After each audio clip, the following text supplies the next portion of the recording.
Okay, so today we're talking about fried green tomatoes. The guys are here. Can you tell? I'm going fishing. Thanks, babe. Love you. Love you too. Okay, so we're gonna slice these kind of thin.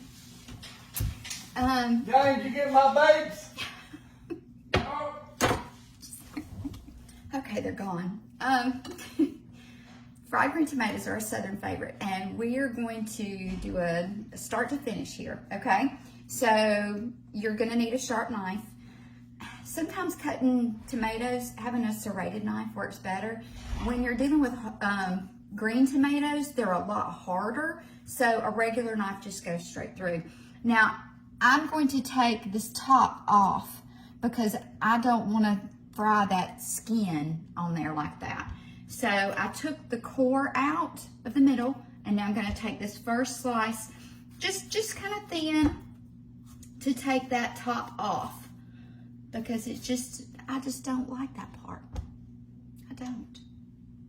Now I've already got my pan heating up, which is a little bit backwards because I've not put the oil in it yet. And I put the oil up because, you know, why not? I made the cornbread. I put the cornbread in the oven, and I was cleaning it behind myself, put my oil up. This skillet right here is on a medium high. If you're using something that has a temperature gauge on it, you want to get to at least 350, which is basically where you fry pretty much everything else. I'm using canola oil, and I'm going to put about a ½ inch to an inch of oil in the bottom of this pan. And then we're going to let the oil get good and hot. Now, if you don't have a temperature gauge in the bottom of your pan, there are a couple of tricks to making sure your oil is hot enough. When I was little, my mama would put a couple of drips of water in there, and if they popped out, then your oil was hot enough. Now, you may not want to take a chance on that oil popping you. I don't recommend that for just everybody. If you're not an old-fashioned Southern cook who knows how to drop and dodge, don't do that. I take just a little pinch, just a small pinch of cornmeal or flour, and sprinkle it on the side or in the middle, and if it sizzles and moves, then you know it's ready. So let's go ahead and get these sliced. I'm doing 2 tomatoes because we typically eat a lot of these. We like them. Now, Chris likes his sliced thin. I like mine thicker. So I'm going to do a little bit of both. Now, there's something I want to talk to you about just for a second.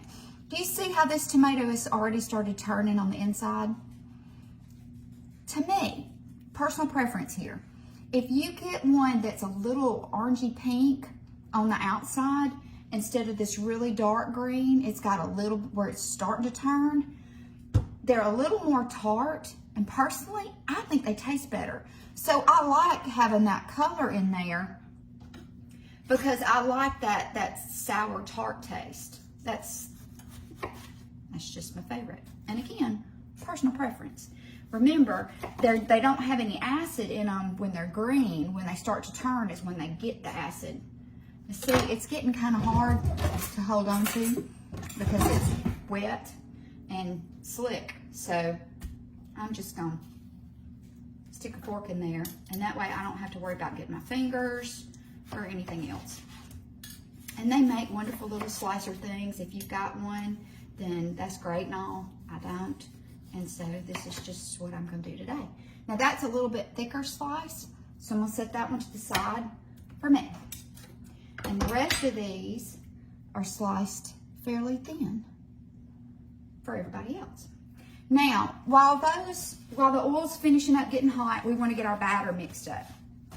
And I don't typically measure stuff, so I'm doing this for you today. I have a 2-cup, it holds 2 cups. It's a Pampered Chef measuring cup, but it holds 2 cups, and I'm going to put about however much cornmeal I think I want.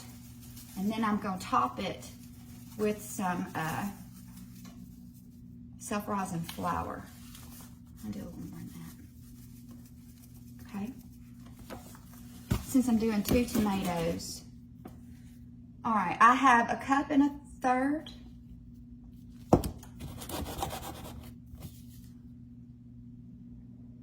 I have 1 1/3 cups of cornmeal. See right there? Now, this is hot rise buttermilk cornmeal mix, okay? Now, if you don't like the grit, you can use just straight flour. And that's what my mama did. Chris's mama used cornmeal, my mama used flour. Now, later on, Chris's mama started using flour instead of cornmeal. But in the beginning, that's how, I guess, that's how her mama did them, so that's how she did them. Now, I have run this up to the 2-cup line. So we're going to just say we're using 1 1/4 cups of cornmeal mix. See how it stops right there? And then we're going to use 3/4 cup of the self-rising flour. And what that does, you don't have to add the flour to the cornmeal mix. It'll still rise a little bit, but adding that little bit of self-rising flour gives it a little bit of a fluffier crust. And that's what I like. So we're going to pour this in our plastic bag and mix it together. Now, I'm gonna turn that oil down just a little bit because I can feel the heat coming off of it and I don't want it to get too hot. Now, all right, now I'm gonna show you what it looks like. I'm gonna get just a pinch of flour. That's probably a little bit too big of a pinch. I have just a little bit of flour in my hands. I'm gonna come get you. Hold still. Now watch this. See how it sizzles? It's ready to go. Sorry, I didn't mean to bump your head. All right, so what we're gonna do here, let me move this stuff back where you can see. I've got my buttermilk, and I'm gonna put some of these slices in here. Now I know some of you are gonna say, flour, then milk, then flour again, and whatever. You dip it however you wanna dip it. This is how I dip it. You do you. But I'm gonna dip it, and then I'm gonna shake it. So I've got my slices in here, in the buttermilk. I got to hurry because remember that oil's hot and ready to go. And I'm just using my fingers. I washed my hands, I promise. I come in from off the bus, that's the first thing I do. Now I'm getting some of the drips off here, and then I'm putting them in this bag, okay? So I'm letting them drip for just a second. I wish you could see that. Hold on, let me turn you around just a little bit. You're sitting on the toaster, remember?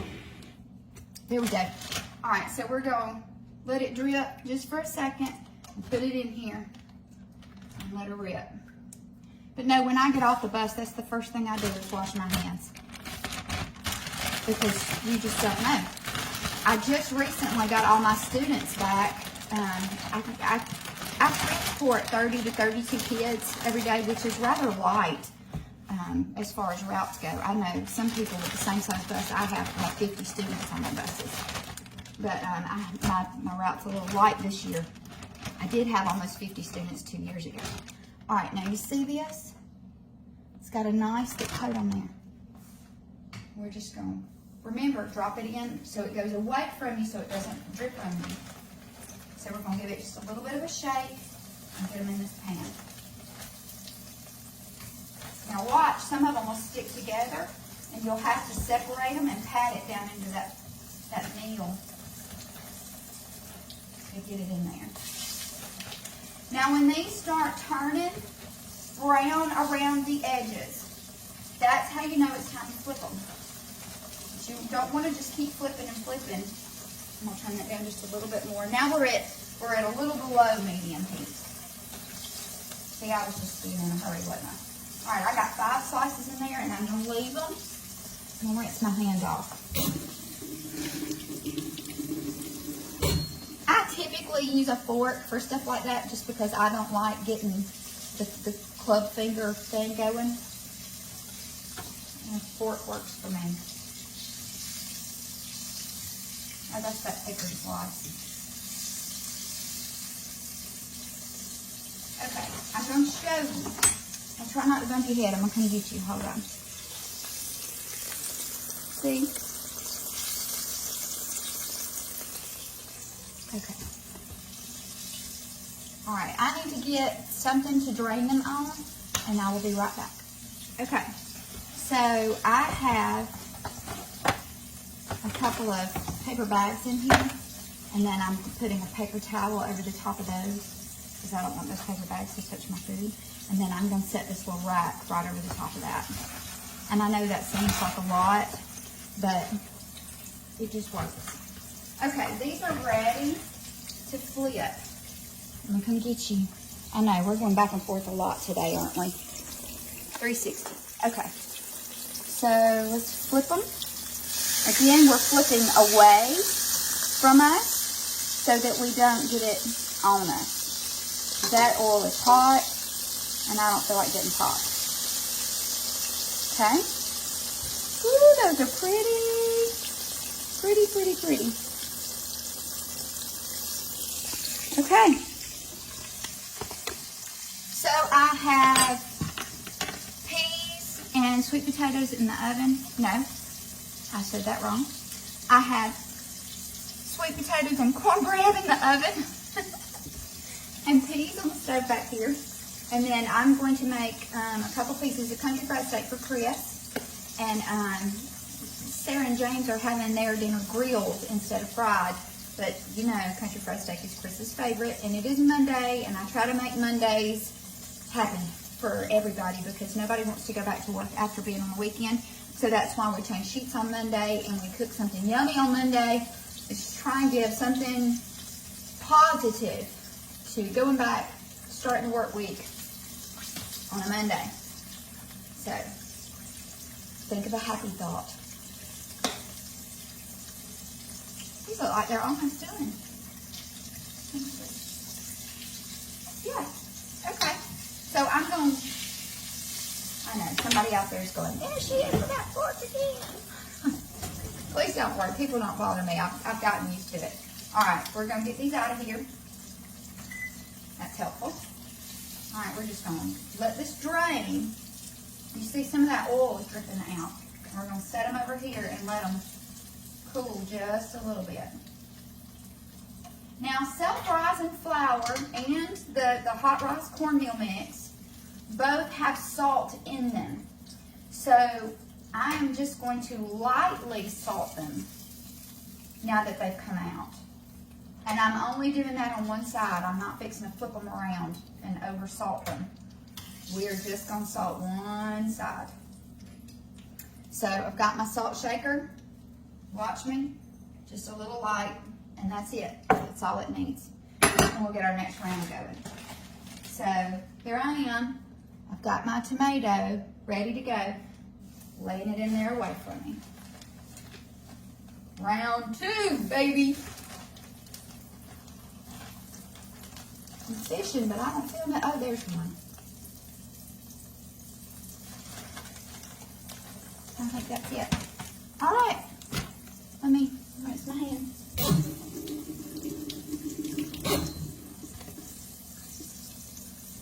Now, let's look at this thing.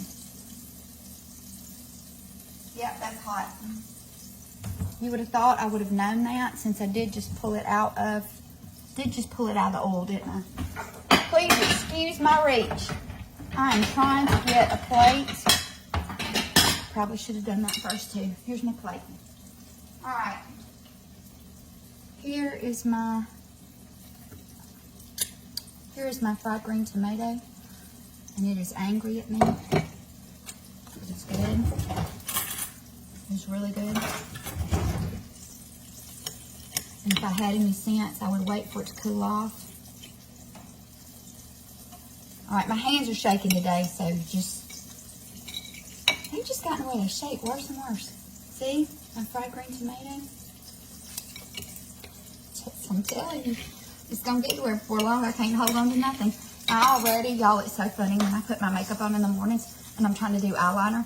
I have to prop my elbows up on the table and put my hands together, and then I have to like try really hard to get it on without like doing this.